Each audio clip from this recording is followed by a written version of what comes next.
इगतपुरी तालुक्याचे पुढारी न्यूजचे पत्रकार विकास काजळे यांना वृत्तांकन करताना घोटी येथील वाहतूक करणाऱ्या कर्मचाऱ्यांनी दमदाटी केल्यानं त्याचा तीव्र निषेध करण्यात येऊन घोटी पोलीस ठाण्यात सर्व पत्रकार बांधवांनी एकत्रित येऊन निवेदन दिलंय।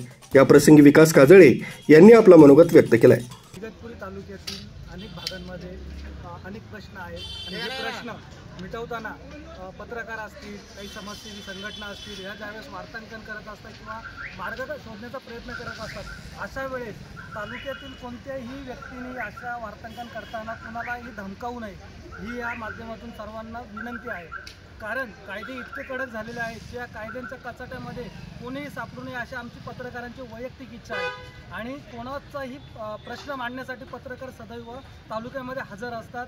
त्यांच्या जीवाची काळजी न करता कोणत्याही प्रश्नावरती भांडण्यासाठी ते प्रशासनाबरोबर तयार असतात। त्यामुळे पत्रकारांना देखील सहकार्य करणं हे सर्वसामान्यांचं कर्तव्य आहे।